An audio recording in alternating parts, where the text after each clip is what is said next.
ஃப்ரெண்ட்வுட்ஸ் நேயர்களுக்கு வணக்கம். விஜய் சார் சூப்பரா ஆட்சி செய்வாரு, நல்லாட்சி கொடுப்பாரு, தூய ஆட்சி கொடுப்பாரு, தூய சக்தி அப்படி இப்படின்னு பேசியிருந்தாங்க. இவருக்கு பின்னாடியே சில எம்எல்ஏக்கள்லாம் கனவு கண்டுட்டு போனாங்க. இப்ப நம்ம மாவட்டத்துல இருந்து ஒரு அமைச்சர் இல்லையே, அப்ப நம்ம தான் அங்க அமைச்சர் அப்படின்னு பல பேர் கனவு கண்டாங்க. நம்ம சமூகத்துல இருந்து ஒரு அமைச்சர் இல்லையே, அப்ப நம்ம தான் அமைச்சர் அப்படின்னு சொல்லிட்டு பலரும் என்ன பண்ணாங்க, கனவு கண்டாங்க. சோ எப்படியாவது விஜய் அமைச்சரவையில நம்மளாம் அமைச்சரா இருப்போம், தேசிய கொடி கட்டி சைரன் வண்டியில நம்மளா பறப்போம் அப்படின்னு சொல்லிட்டு ஒரு பெரிய கனவோட இருந்தாங்க.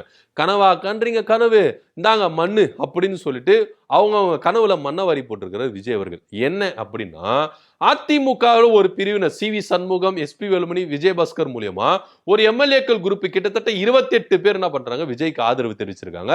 அதிமுக தலைமையை மீறி எடப்பாடி பழனிசாமி மீறி எடப்பாடி பழனிசாமியும் கொறடா பேச்சு மீறி இங்க அவங்களுக்கு வாக்களிச்சிருக்காங்க. சோ இவங்க சும்மாலாம் போல, சும்மாலாம் ஆதரவு தெரிவிக்கல. சோ அமைச்சர் பதவி கொடுங்க உங்களுக்கு ஆதரவு தரேன், வாரிய தலைவர் பதவி கொடுங்க உங்களுக்கு ஆதரவு தரேன் அப்படின்னு ஒரு பெரிய பிளானோட டீலிங்கோட தான் என்ன பண்றாங்க, விஜய்க்கு ஆதரவு தெரிவிக்கிறாங்க அப்படின்னு சட்டமன்றத்துக்குள்ள சட்டப்பேரவையில எடப்பாடி பழனிசாமி ஒரு கருத்தை முன் வச்சிருக்கிறாரு.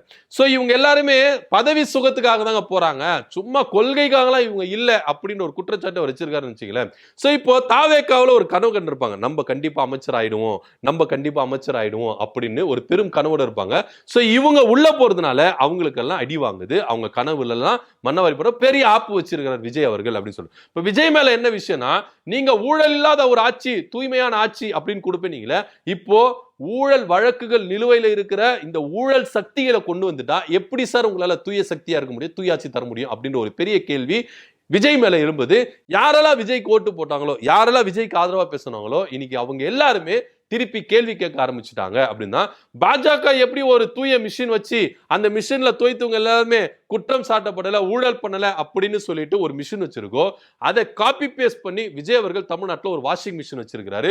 ஊழல் செஞ்சீங்களா, இந்த வாஷிங் மிஷின்ல உள்ள போயிட்டு வெளியே வாங்க, நீங்க தூய சக்தி ஆயிடுவீங்க. நீங்க தீய சக்தியா, இந்த வாஷிங் மிஷின்ல உள்ள போயிட்டு போங்க, நீங்க தீய சக்தி ஆயிடுவீங்க அப்படின்னு சொன்னாரு.